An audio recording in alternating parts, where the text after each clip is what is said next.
Opa, tudo bem? Como você está? Estamos aqui para poder continuar o nosso desafio de ler a Bíblia completa por durante um ano. Hoje vamos continuar com muita alegria, com muita fé, com muita disposição aqui nesse desafio. E vamos ler hoje o livro de Mateus, do capítulo 21 até o 24, beleza? Então já pega aí a tua Bíblia para a gente poder dar início aqui com a leitura do dia de hoje. Mateus, capítulo 21. Desculpa. Jesus e seus discípulos se aproximaram de Jerusalém e chegaram a Betfagé, perto do Monte das Oliveiras. Então, Jesus enviou 2 discípulos dizendo: Vão até o povoado que está na frente de vocês, e logo vão encontrar uma jumenta amarrada e um jumentinho com ela. Desamarrem e tragam os 2 para mim. Se alguém lhes falar alguma coisa, vocês dirão: o Senhor precisa deles, mas logo os mandará de volta. Isso aconteceu para se cumprir o que foi dito pelo profeta. Digam à filha de Sião: eis que o seu rei está chegando até você. Ele é manso e está montado num jumentinho, cria de um animal de carga. Os discípulos foram e fizeram como Jesus tinha mandado. Levaram a jumenta e o jumentinho, estenderam os mantos sobre eles e Jesus montou. Uma grande multidão estendeu seus mantos pelo caminho, outros cortaram ramos de árvores e os espalharam pelo caminho. As multidões que iam na frente e atrás de Jesus gritavam: Hosana ao filho de Davi, bendito aquele que vem em nome do Senhor, Hosana no mais alto do céu. Quando Jesus entrou em Jerusalém, toda a cidade ficou agitada e perguntavam: quem é ele? E as multidões respondiam: é o profeta Jesus de Nazaré, da Galileia. Que é interessante, né? Que nós vemos aqui, hoje nós comemoramos, né, até os dias de hoje, o Domingo de Ramos. E nós vemos aqui na prática como que foi esse dia em específico. Jesus entrou no templo e expulsou todos os que vendiam e compravam no templo. Derrubou as mesas dos cambistas e as cadeiras dos vendedores de pombas, e disse: está nas Escrituras, minha casa será chamada casa de oração. No entanto, vocês fizeram dela uma toca de ladrões. Os cegos e aleijados chegaram perto de Jesus no templo e ele os curou. Os chefes dos sacerdotes e doutores da lei ficaram indignados quando viram as maravilhas que Jesus fazia, e as crianças gritando no templo: Hosana ao filho de Davi. Então eles disseram a Jesus: estás ouvindo o que dizem? Jesus respondeu: estou. Vocês nunca leram na Escritura? Da boca das crianças e dos que mamam, tiraste um louvor? Jesus então os deixou, saiu da cidade e foi para Betânia, onde passou a noite. Na manhã seguinte, voltando para a cidade, Jesus ficou com fome. Viu uma figueira perto do caminho, foi até lá, mas não achou nada, a não ser folhas. Então Jesus disse à figueira: que você nunca mais dê frutos. E no mesmo instante, a figueira secou. Vendo isso, os discípulos ficaram espantados e disseram: como é que secou tão depressa? Jesus respondeu: eu lhes garanto, se vocês tiverem fé e não duvidarem, vocês farão não só o que eu fiz com a figueira, mas também poderão dizer a essa montanha: levante-se e jogue-se no mar, e isso acontecerá.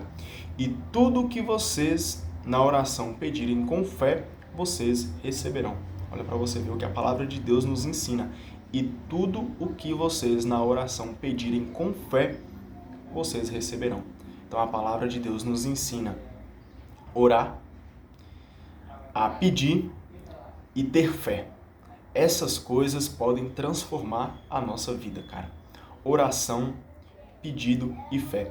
Pois a partir do momento que nós oramos, nós conectamos com o Senhor.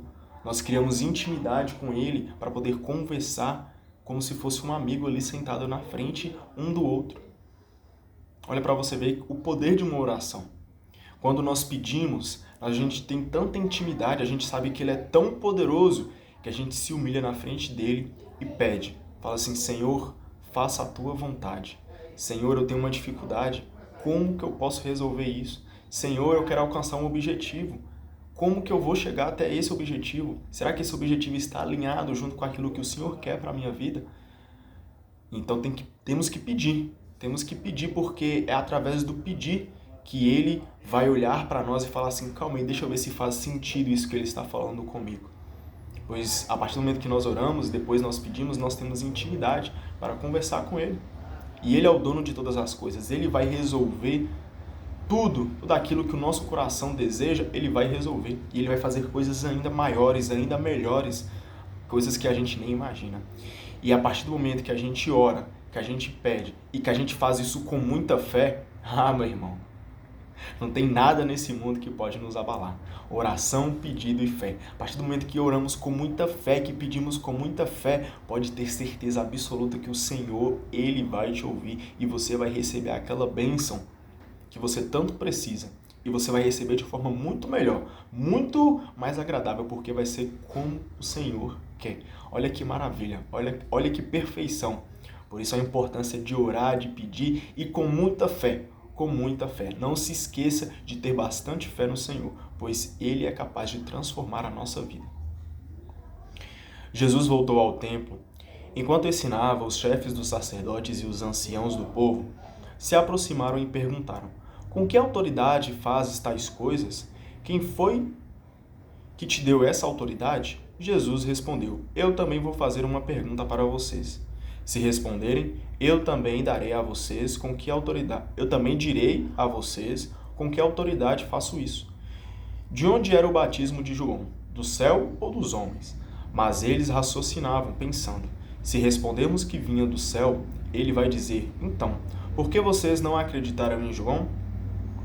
Se respondermos que vinha dos homens, temos medo da multidão, pois todos consideram João como um profeta. Eles então responderam a Jesus: não sabemos. E Jesus disse a eles: pois eu também não vou dizer a vocês com que autoridade faço essas coisas. O que vocês acham disto? Certo homem tinha 2 filhos. Ele foi ao primeiro e disse: filho, vá trabalhar hoje na vinha. O filho respondeu: não quero. Mas depois arrependeu-se e foi. O pai dirigiu-se ao outro filho e disse a mesma coisa. Esse respondeu: sim, senhor, eu vou. Mas não foi. Qual dos dois fez a vontade do pai? Os chefes dos sacerdotes e os anciãos do povo responderam: o primeiro. Então Jesus lhes disse: pois eu garanto a vocês, os cobradores de impostos e as prostitutas vão entrar antes de vocês no reino do céu. Porque João veio até vocês para mostrar o caminho da justiça e vocês não acreditaram nele. Os cobradores de impostos e as prostitutas acreditaram nele. Vocês, porém, mesmo vendo isso, não se arrependeram para acreditar nele.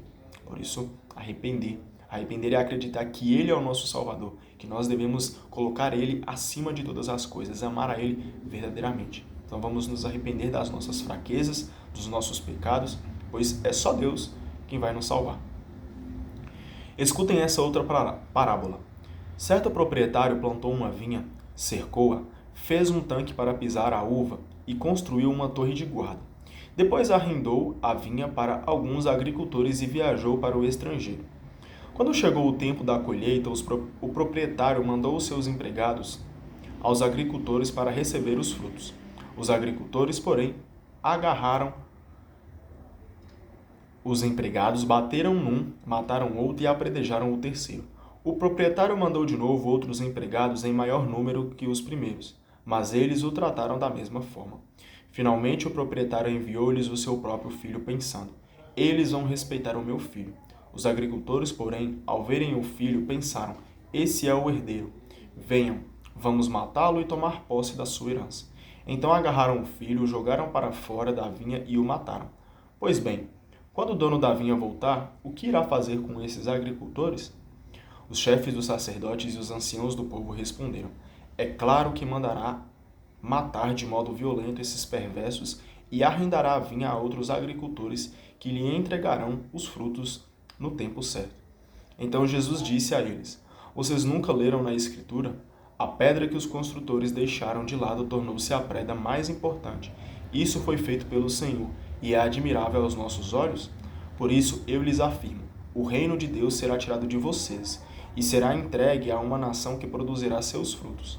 Quem cair sobre essa pedra ficará em pedaços, e aquele sobre quem ela cair será esmagado. Os chefes dos sacerdotes e os fariseus Ouviram as parábolas de Jesus e compreenderam que estava falando deles.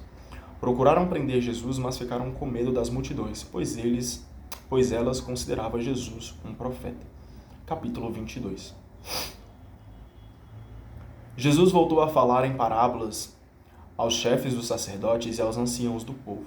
Ele dizia: o reino do céu é como um rei que preparou a festa de casamento do seu filho e mandou seus empregados chamar os convidados para a festa, mas estes não quiseram ir. O rei mandou outros empregados dizendo: falem aos convidados que eu já preparei o banquete. Os bois e animais gordos já foram abatidos e tudo está pronto, que venham para a festa. Mas os convidados não deram a menor atenção. Um foi para o seu campo, outro foi fazer os seus negócios, e outros agarraram os empregados, bateram neles e os mataram. Indignado, o rei mandou suas tropas que mataram aqueles assassinos e puseram fogo na cidade deles. Olha para você ver. Jesus aqui nos chama para o banquete da vida, e nós estamos recusando. A gente vai fazer os nossos afazeres. Ah, não, eu vou trabalhar primeiro, depois eu oro. Ah, não, eu vou estudar primeiro aqui, depois eu falo com o Senhor. Ah, não, eu vou sair com a galera, depois eu leio a Bíblia. Ah, não, hoje é domingo, hoje eu vou descansar, não vou na missa não, deixa pra semana que vem. Cara, o Senhor está nos entregando um banquete e nós estamos comendo migalhas. Nós estamos comendo pão com água no cantinho da sala, enquanto tem lá lagosta, feijoada, camarão, para quem gosta de bolo, pão de queijo, pão de forma. Rapaz, aí tem refrigerante, tem suco, tem água com gás, água sem gás. Nós temos um banquete e nós estamos comendo migalhas. Olha para você ver, o Senhor nos oferece o banquete da vida e nós estamos comendo migalhas. Até quando nós vamos tentar nos saciar com migalhas? As migalhas não nos sustentam. Tenta você ficar uma semana só comendo migalha de pão. Você acha que você vai ficar com vida? Você acha que você vai ficar com saúde? Cara, você vai ser internado, porque você não vai ter forças para poder ficar em pé. Imagine você só comendo migalhas de pão a semana inteira. Não dá, cara. Agora, se você se alimentar bem todos os dias, você consegue ter saúde aí por muito e por muito tempo. Agora, trazendo essa reflexão aqui para dentro da palavra, se nós vamos ficar vivendo nessas migalhas do mundo, essas migalhas de pecado, essas migalhas de prazeres, essas migalhas de coisas ruins que nos afastam de Deus, nós vamos morrer. Nós já estamos doentes já. Nós já estamos na UTI. E nós estamos caminhando para a morte. Porém, o Senhor nos mostra que nós temos um banquete. Do outro lado, na conversão, nós temos um banquete. Um banquete que nos traz vida e vida eterna junto com o Pai. Por isso, buscar o arrependimento, parar de comer migalhas e começar a degustar do banquete da vida, o banquete que o Senhor nos alimenta. Pois é nesse banquete que nós encontraremos a salvação. É nesse banquete que nós vamos fazer morada eterna junto com Jesus, aquele que nos ama tanto e que nós também o amamos. Então, vamos comer desse banquete, vamos nos saciar de verdade, vamos encher o nosso espírito desse banquete que o Senhor nos entregou. Amém? Em seguida, o rei disse aos empregados: a festa de casamento está pronta, mas os convidados não a mereceram. Portanto, vão até as encruzilhadas dos caminhos e convidem para a festa todos os que vocês encontrarem. Então os empregados saíram pelos caminhos e reuniram todos os que encontraram, maus e bons, e a sala da festa ficou cheia de convidados. Quando o rei entrou para ver os convidados, observou aí alguém que não estava usando traje de festa, e lhe perguntou: amigo, como foi que você entrou aqui sem o traje de festa? Mas o homem nada respondeu. Então o rei disse aos que serviam: amarrem os pés e as mãos desse homem e o joguem fora na escuridão. Aí haverá choro e ranger de dentes. Porque muitos são chamados e poucos são escolhidos. Então os fariseus se retiraram e fizeram um plano para apanhar Jesus em alguma palavra. Mandaram seus discípulos junto com alguns partidários de Herodes para dizerem a Jesus: Mestre, sabemos que tu és verdadeiro e que ensinas de fato o caminho de Deus. Tu não dás preferência a ninguém, porque não levas em conta as aparências. Dize-nos então o que pensas. É lícito ou não é pagar imposto a César? Jesus percebeu a maldade deles e disse: Hipócritas, por que vocês não tentam? Por que vocês me tentam? Mostrem-me a moeda do imposto. Levaram então a ele a moeda. E Jesus perguntou: De quem é a figueira e a inscrição nesta moeda? Eles responderam: É de César. Então Jesus disse: Pois devolvam a César o que é de César, e a Deus o que é de Deus. Ouvindo isso, eles ficaram admirados, deixaram Jesus e foram embora. Os saduceus afirmaram que não existe ressurreição.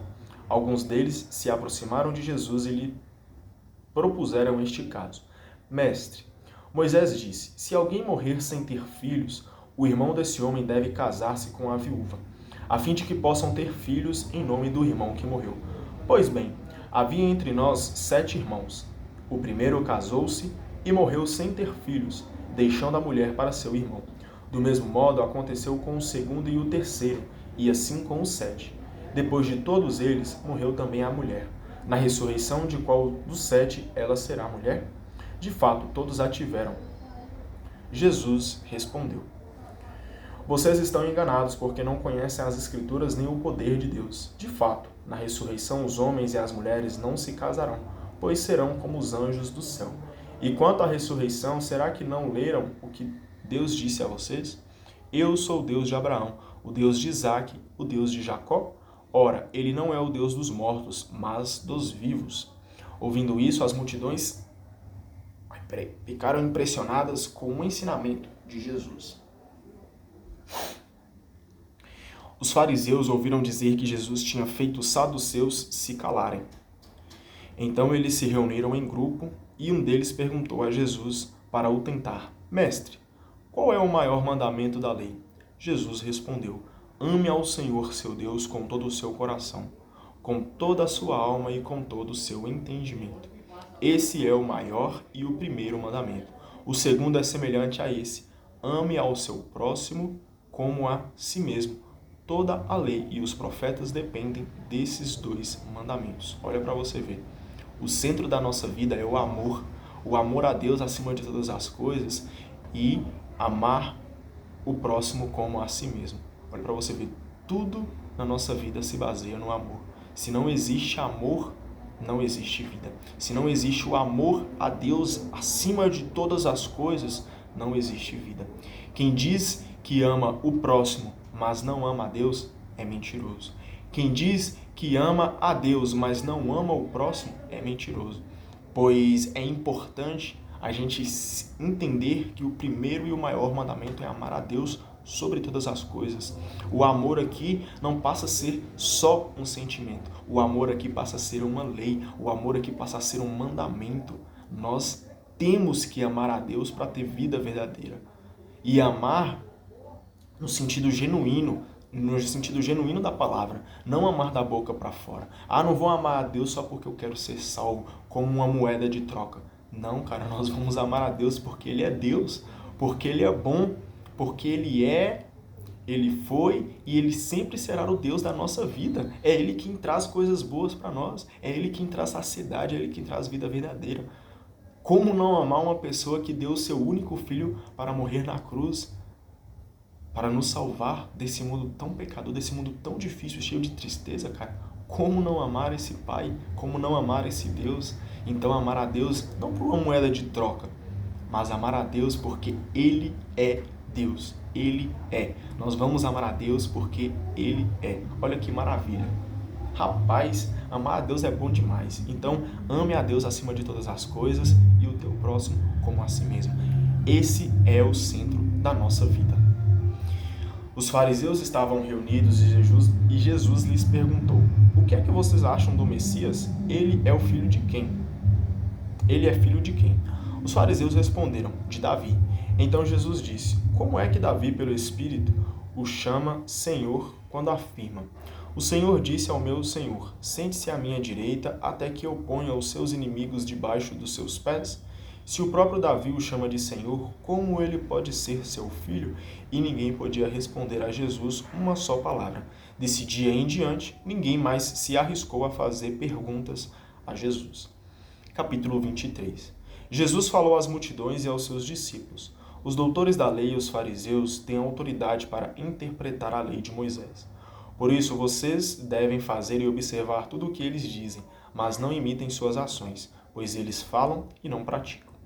Amarram pesados fardos e os colocam no ombro dos outros, mas eles mesmos não estão dispostos a movê-los.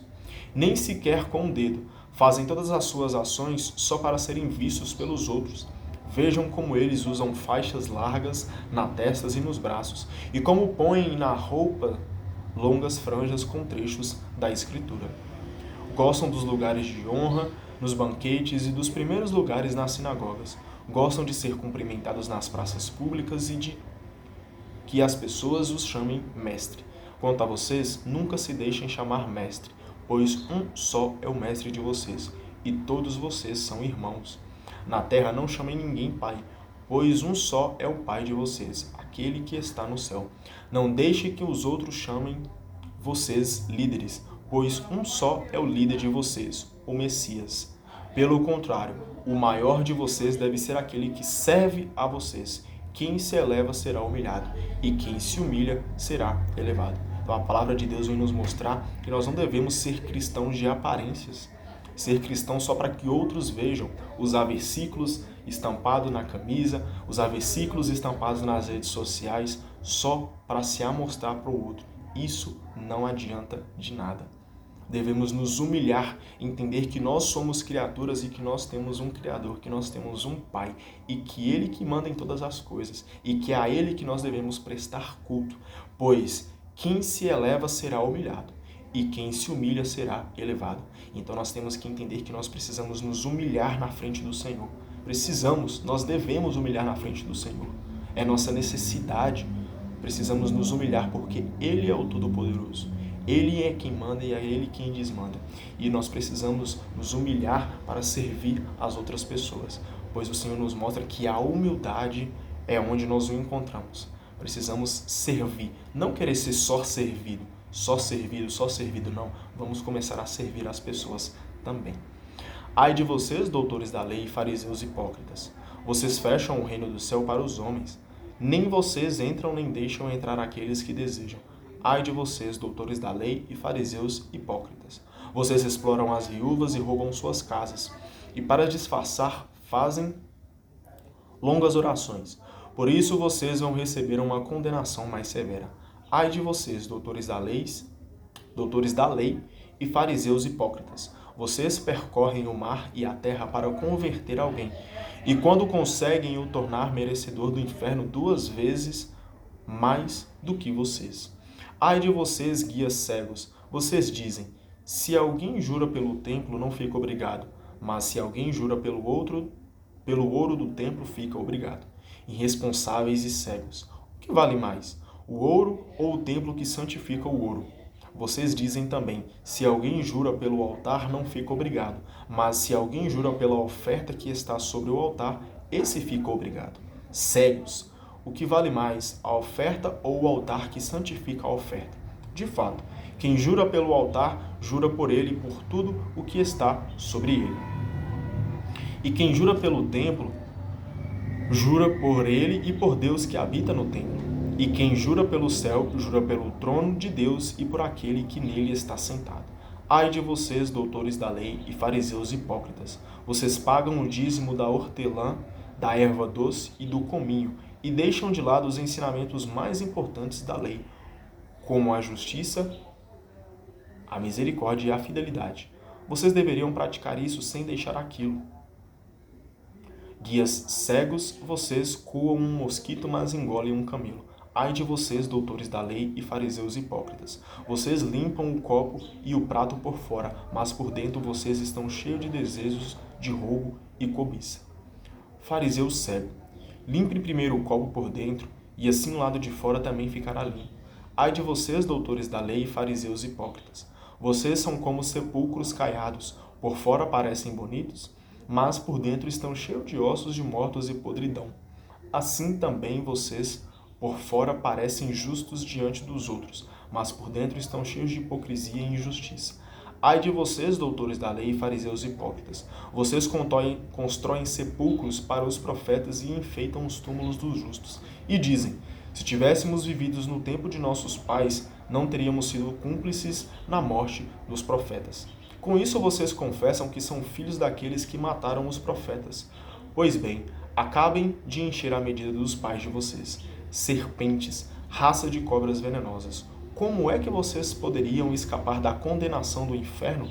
É por isso que eu envio a vocês profetas, sábios e doutores. A uns vocês matarão e crucificarão, a outros torturarão nas sinagogas de vocês e os perseguirão de cidade em cidade.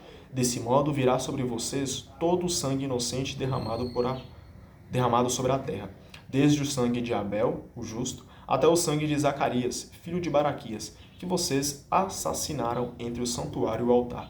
Eu garanto a vocês, tudo isso acontecerá a essa geração. Jerusalém, Jerusalém, que mata os profetas e apedreja os que foram enviados a você. Quantas vezes eu quis reunir seus filhos, como a galinha reúne os pintinhos debaixo das asas, mas você não quis? Vejam, a casa de vocês ficará deserta. De fato, eu lhes digo que daqui em diante vocês não me verão mais, até que digam, bendito seja aquele que vem em nome do Senhor. Capítulo 24. Jesus saiu do templo e ia embora, quando os discípulos se aproximaram dele para lhe mostrar as construções do templo. Jesus respondeu, vocês estão vendo tudo isso? Eu garanto a vocês, aqui não ficará pedra sobre pedra. Tudo será destruído. Jesus estava sentado no Monte das Oliveiras. Seus discípulos se aproximaram dele em particular e disseram, dize-nos quando vai acontecer isso e qual será o sinal da tua vinda e do fim do mundo. Jesus respondeu, cuidado, para que ninguém engane vocês, porque muitos virão em meu nome, dizendo, eu sou o Messias, e enganarão muita gente. Vocês vão ouvir falar de guerras e rumores de guerra. Prestem atenção e não fiquem assustados, pois essas coisas devem acontecer, mas ainda não é o fim. De fato, uma nação lutará contra a outra e um reino contra outro reino. Haverá fome e terremotos em vários lugares, mas tudo isso é o começo das dores. Então os homens vão entregar vocês à tribulação e matá-los. Vocês serão odiados por todas as nações por causa do meu nome. Muitos ficarão escandalizados, trairão e odiarão uns aos outros. Vão surgir muitos falsos profetas que enganarão muita gente. A maldade se espalhará tanto que o amor de muitos se esfriará. Mas quem perseverar até o fim será salvo. E esta boa notícia sobre o reino será anunciada pelo mundo inteiro, como um testemunho para todas as nações. Então chegará o fim. Então não desista, não se deixe enganar por falsos profetas, aqueles que dizem ser o Salvador desse mundo. O único Salvador desse mundo é Jesus, aquele que morreu na cruz para perdoar-nos dos nossos pecados. E assim como diz na palavra, infelizmente o amor de muitos se esfriará. Aquele amor que nós devemos ter a Deus acima de todas as coisas, muitos vão deixar esse amor esfriar. Aquele amor que nós devemos ter com nossos irmãos, amar o próximo como a si mesmo, muitos vão deixar esse amor se esfriar. Mas aqueles que se permanecerem fiéis, mas quem perseverar até o fim será salvo. Aqueles que permanecerem fiéis na palavra, no amor a Deus sobre todas as coisas, no amar ao próximo, esses serão salvos. Por isso, não desista. Não deixe de amar. Não deixe de buscar. Não deixe de viver os propósitos do Senhor. Não canse. Não está na hora de desistir. Nós nunca devemos desistir, na verdade. Não desista. Não desista, pois o reino do céu está próximo e nós vamos fazer a morada junto com aquele que nos ama verdadeiramente. Não desista. Calma. Continue sendo fiel e continue amando verdadeiramente. Quando vocês virem a abominação da desolação da qual falou o profeta Daniel, estabelecida no lugar onde não deveria estar, que o leitor entenda. Então, os que estiverem na Judeia fujam para as montanhas. Quem estiver no terraço, não desça para apanhar os bens de sua casa. Quem estiver no campo, não volte para pegar o manto. Infelizes as mulheres grávidas e aquelas que estiverem amamentando nesses dias. Rezem para que a fuga de vocês não aconteça no inverno, nem num dia de sábado, pois nessa hora haverá uma grande tribulação, como nunca houve outra igual. Se esses dias não fossem abreviados, ninguém conseguiria salvar-se, mas esses dias serão abreviados por causa dos eleitos. Se alguém disser a vocês, aqui está o Messias, ou ele está ali, não acreditem, porque vão aparecer falsos Messias e falsos profetas que farão grandes sinais e prodígios a ponto de enganar até mesmo os eleitos, se fosse possível. Vejam que eu estou falando isso para vocês antes que aconteça. Se disserem a vocês, o Messias está no deserto, não saiam, ele está aqui no esconderijo. Não acreditem, porque a vida do Filho do Homem será como o relâmpago que sai do Oriente e brilha até o Ocidente. Onde estiver o cadáver, aí se reunirão os grupos. Logo depois da tribulação daqueles dias, o sol vai ficar escuro, a lua não brilhará mais, as estrelas cairão do céu, e os poderes do espaço ficarão abalados. Então aparecerá o sinal do Filho do Homem no céu. Todas as tribos da terra baterão no peito e verão o Filho do Homem vindo sobre as nuvens do céu, com poder e grande glória. Ele enviará seus anjos, que tocarão bem alto a trombeta, e que reunirão os eleitos dele, desde os quatro cantos da terra, de um extremo do céu até o outro. Então todos os olhos vão contemplar a vinda do Filho do Homem, a vinda do Filho de Deus. Por isso não se deixe enganar por aqueles que dizem, não, o Messias está ali, ó, vai ali no cantinho para você ver. Esses estão querendo te levar para a perdição. Não se deixe enganar por falsos profetas. Aprendam, portanto, a parábola da figueira. Quando os seus ramos ficam verdes e as folhas começam a brotar, vocês sabem que o verão está perto. Vocês também, quando virem todas essas coisas, fiquem sabendo que ele está perto. Já está às portas. Eu garanto a vocês, tudo isso vai acontecer antes que morra esta geração que agora vive. O céu e a terra desaparecerão, mas as minhas palavras não desaparecerão. Quanto a esse dia e essa hora, ninguém sabe nada. Nem os anjos do céu, nem o Filho. Somente o Pai é quem sabe. Então todas as coisas vão se cumprir. Tudo que aqui está escrito nesse livro, que o Senhor deixou para nós, tudo há de se cumprir. Céus e terras passarão. Tudo que está aqui nessa terra é passageiro, mas a palavra do Senhor é eterna. Mas as minhas palavras não desaparecerão. Tudo aquilo que está escrito aqui há de se cumprir. Então converta-se e vamos viver o amor de Deus intensamente nesse momento. A vinda do Filho do Homem será como no tempo de Noé. Porque nos dias antes do dilúvio todos comiam e bebiam, casavam-se e davam-se em casamento, até o dia em que Noé entrou na arca, e eles nada perceberam, até que veio o dilúvio e arrastou a todos. Assim acontecerá também na vida do Filho do Homem. 2 homens estarão trabalhando no campo, um será levado e o outro será deixado. 2 mulheres estarão trabalhando no campo, duas mulheres estarão moendo no moinho. Uma será levada e a outra será deixada.